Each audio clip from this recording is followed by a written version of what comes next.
नमस्कार, मैं हूं आपके साथ प्रिया सिंह सोमवंशी। प्रभु श्री राम 500 साल बाद अयोध्या में पधारने वाले हैं। अयोध्या पूरी तरह से तैयार है। वैदिक धार्मिक रीति रिवाज और अनुष्ठान के बाद रामलला अपने गर्भगृह में प्रतिष्ठित होंगे। रामलला की प्राण प्रतिष्ठा में छोटी से छोटी बात की भी बड़ी सावधानी बरती जा रही है। जिस मुहूर्त में प्रभु श्री राम का जन्म हुआ था, उसी मुहूर्त में प्राण प्रतिष्ठा भी होगी। सिर्फ 80 सेकंड का वक्त होगा। सोचिए कि एक तरफ 500 साल का लंबा इंतजार और एक तरफ सिर्फ 80 सेकंड।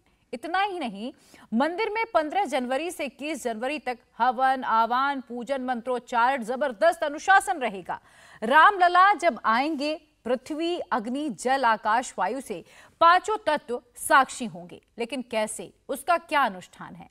22 जनवरी की प्राण प्रतिष्ठा के बारे में हम आपको कुछ ऐसी जानकारियां देने वाले हैं जिससे आप ये समझ पाएंगे कि कितने स्तरों पर ये पूरा काम चल रहा है। जो दिख रहा है उससे ज्यादा वो है जो शांति के साथ मंदिर परिसर में अनवरत चल रहा है।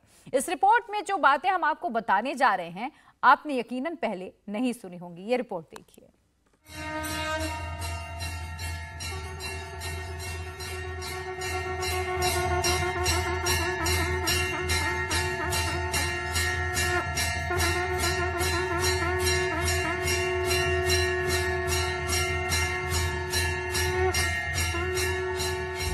22 जनवरी को अयोध्या में आस्था का अलौकिक दृश्य होगा। जब प्राण प्रतिष्ठा होगी तो शुभ वंदन होगा, रामलला का अभिनंदन होगा।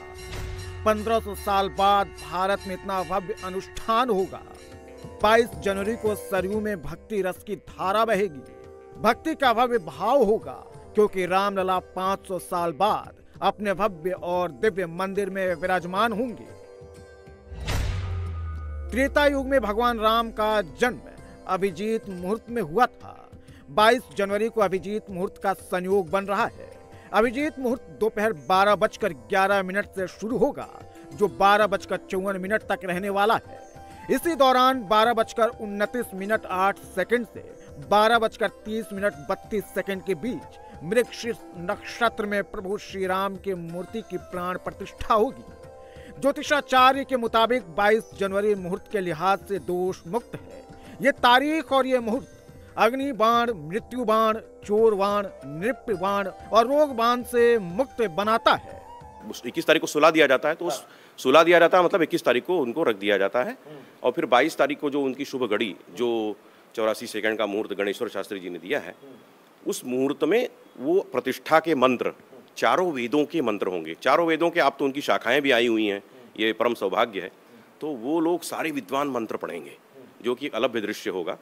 तो वो जब पढ़ेंगे उसी समय भगवान को स्पर्श करके और उन पर अक्षत छोड़ करके मूर्ति की प्राण प्रतिष्ठा हो जाएगी। रामलला के प्राण प्रतिष्ठा के अनुष्ठान का कार्यक्रम 7 दिनों तक चलेगा। इस दौरान पंचांग पूजन, वेद पुराण पारायण और कर्मकांड अनुष्ठान, भव्य मूर्ति की शोभा यात्रा, कलश पूजन, कलश यात्रा, अधिवास, न्यास पूजन होगा। मूर्ति और मंदिर स्थान देवतुल्य जैसा बना दिया जाएगा। 15 जनवरी से ही अयोध्या राममय हो जाएगी। लेकिन 22 जनवरी को प्राण प्रतिष्ठा से पहले क्या होगा, ये जान लीजिए। प्राण प्रतिष्ठा की मुख्य पूजा सिर्फ 20 मिनट तक चलेगी। सुबह रामलला के विग्रह की पूजा की जाएगी। इसके बाद 2 मंडप और 9 कुंड में हवन का कार्यक्रम शुरू होगा। 8 दिशाओं में बने ये हवन कुंड अलग अलग आकार के होंगे।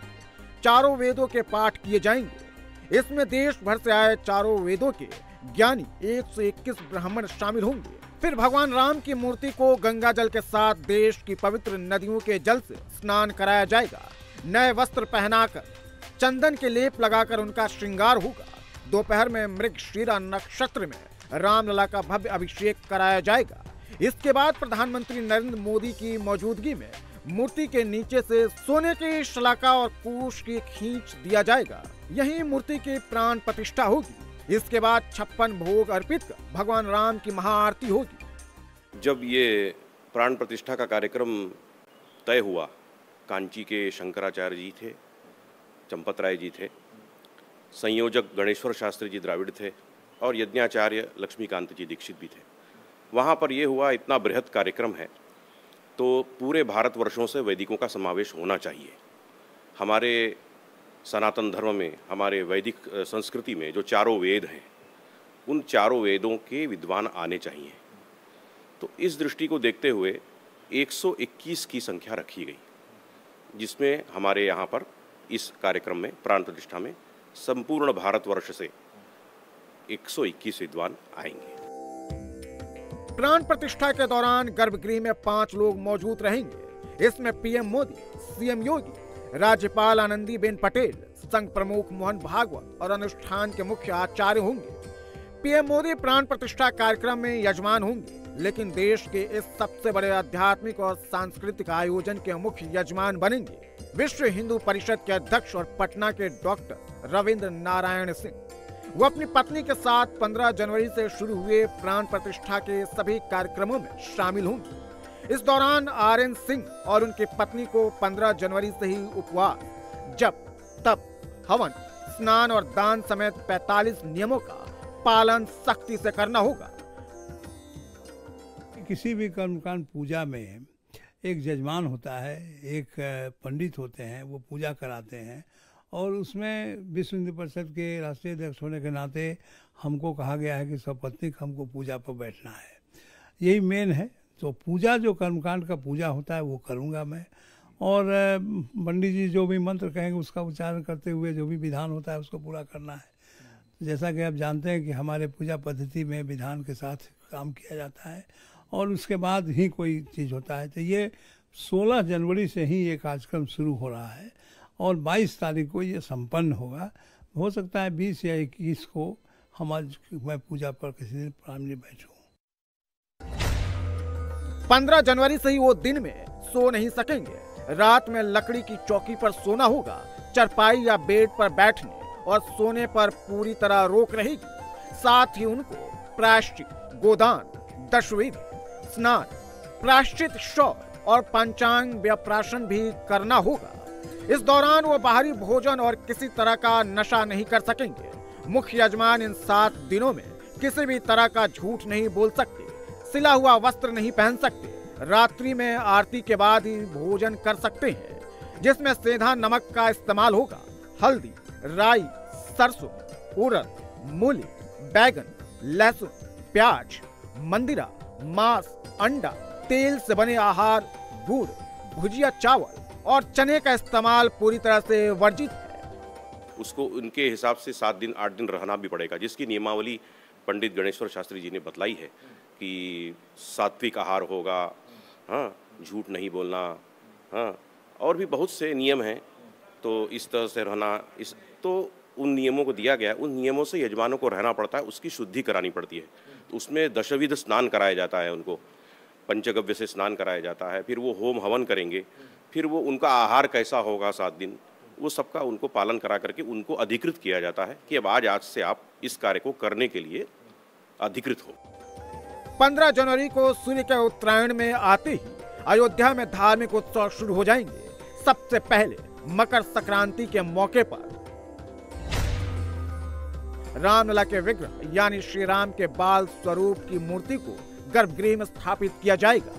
16 जनवरी को रामलला के विग्रह के अधिवास का अनुष्ठान शुरू होगा। 17 जनवरी को रामलला की प्रतिमा को नगर भ्रमण के लिए निकाला जाएगा। 18 जनवरी को प्राण प्रतिष्ठा की विधि आरंभ होगी। साथ ही मंडप प्रवेश पूजन, वास्तु पूजन, गणेश पूजन, वरुण पूजन, विघ्नहर्ता गणेश पूजन और मार्तिका पूजन होगा। 19 जनवरी को राम मंदिर में यज्ञ अग्नि कुंड की स्थापना की जाएगी। इसके अलावा अग्नि मंथन से यज्ञ की अग्नि प्रज्वलित की जाएगी। फिर नवग्रह होम होगा। 20 जनवरी को राम मंदिर के गर्भगृह को 81 कलशों के जल से, जिन्हें अलग अलग नदियों के जल से इकट्ठा किया गया है, उनसे पवित्र किया जाएगा। 21 जनवरी को यज्ञ विधि के विशेष पूजन और हवन के बीच रामलला का 125 कलशों से दिव्य स्नान होगा। सबसे पहले 16 तारीख को हमारी अयोध्या की जो आराध्य नदी है हमारी सबकी, भगवान प्रभु जिसमें को कहा जाता है सरयू तट के विहारी रामचंद्र, उस सरयू नदी का पूजन करना आवश्यक है। वहाँ से उस सरयू जल को लेकर के कलश यात्रा निकाली जानी है। एक तो जल में उसको वो कराया जाता है, जलाधिवास बोलते हैं। उसके बाद अन्न में उनको बिठाया जाता है, उसको अन्नाधिवास बोलते हैं। और एक होता है शय्याधिवास, भगवान को सुलाया जाता है पलंग पर। ये 3 अधिवास मुख्य हैं, लेकिन इसके अलावा फूलों में भी रखते हैं, फलों में भी रखते हैं, अनेक अनेक प्रकार की विधियाँ, घी में भी रखा जाता है। जितना जैसा यहाँ समय प्राप्त होगा, जिस तरह से स्थिति होगी, उस तरह से उतने अधिवास हम लोग आगे करेंगे। और उसके बाद प्रमुख कार्य 20 तारीख को और 21 तारीख को प्रमुख कार्य है, जिसमें भगवान को 96 कलशों से स्नान है। वो बड़ा एक विशिष्ट अवसर होगा। उसमें कई औषधियाँ हैं। एक वाराणसी से ही सहस्र छिद्र कलश, बड़ा कलश है, उसमें 1000 छिद्र है, तो उसमें जल भरकर भगवान का अभिषेक होगा। प्राण प्रतिष्ठा के जिन हवन कुंडों का निर्माण हो रहा है वो अपने आप में बेहद खास और दिव्य है। हवन कुंड बनाने के लिए ईंट, बालू, मिट्टी, गोबर, पंचगव्य और सीमेंट जैसी सामग्री का प्रयोग किया जा रहा है। हवन कुंड के निर्माण के आकार, लंबाई, चौड़ाई, ऊंचाई और गहराई आदि का खास ध्यान रखा जा रहा है। शास्त्रीय पद्धति को ध्यान में रखते हुए 8 दिशाओं के लिए 8 हवन कुंड बनाए जा रहे हैं। वहीं एक हवन कुंड आचार्य के लिए बनाया जा रहा है। पूर्व दिशा में सर्व सिद्धिदायक चौकोर कुंड, आग्नेय दिशा में पुत्र प्राप्ति और कल्याण के लिए योनि कुंड, दक्षिण दिशा में कल्याणकारी अर्धचंद्राकार कुंड, नैऋत्य दिशा में शत्रुनाश के लिए त्रिकोण कुंड, पश्चिम दिशा में सुख शांति के वृत्ताकार कुंड, मारण और उच्छेद के लिए व्यवास दिशा में षड्शस्त्र कुंड, वर्षा के लिए उत्तर दिशा में पद्म कुंड, अयोग्य के लिए ईशान के इष्ट सत्र कुंड और ईशान और पूर्व में मध्य समस्त सुखों की प्राप्ति के लिए आचार्य कुंड का निर्माण किया जाएगा। 1008 कुंड के बीचों बीच एक विशाल नवग्रह कुंड स्थापित किया गया है। जो मुख्य कुंड होगा, ये उसका निर्माण हुआ है, कमलाकृति में इसको तैयार किया गया है। और इसके चारों तरफ आप देखेंगे तो 1, 2, 3, 4, 5, 6, 7, 8 और 9, ये नवग्रह को समर्पित 9 कुंड हैं। ये आयोजन का केंद्र बिंदु है और उम्मीद की जा रही है कि जब प्रधानमंत्री नरेंद्र मोदी आएंगे तो अयोध्या में यहां भी वो पहुंचेंगे, यहां पर भी वो आहुति देते हुए नजर आएंगे। भगवान राम के मुख्य मंदिर के सामने 45-45 हाथ के 2 मंडप का भी निर्माण हो रहा है। एक मंडप में श्री गणेश और राम जी के पूजन से लेकर सभी कर्मकांड होंगे। वहीं दूसरे मंडप में राम जी के विग्रह से जुड़े संस्कार होंगे। 22 जनवरी को भगवान राम के विग्रह की प्राण प्रतिष्ठा के बाद उनकी पूजा कैसे होगी, ये भी आपको बताते हैं। रामलला की दिनचर्या गोदान से शुरू होगी। इसके बाद पुजारी उन्हें स्नान कराएंगे। स्नान के बाद रामलला का विधि विधान से श्रृंगार किया जाएगा। पूजन और पट खुलने पर रामलला भक्तों को दर्शन देंगे। फिर प्रभु की श्रृंगार आरती होगी और रामलला को बाल भोग लगाया जाएगा। दोपहर में रामलला को राजभोग अर्पित किया जाएगा। रामलला यहाँ राजपुत्र की गरिमा के अनुरूप स्थापित होंगे। दोपहर राजभोग और राजभोग आरती के बाद उन्हें सुलाया जाएगा। फिर शाम के समय रामलला को उत्थापन आरती से जगाया जाएगा और एक बार फिर भक्तों को वो दर्शन देंगे।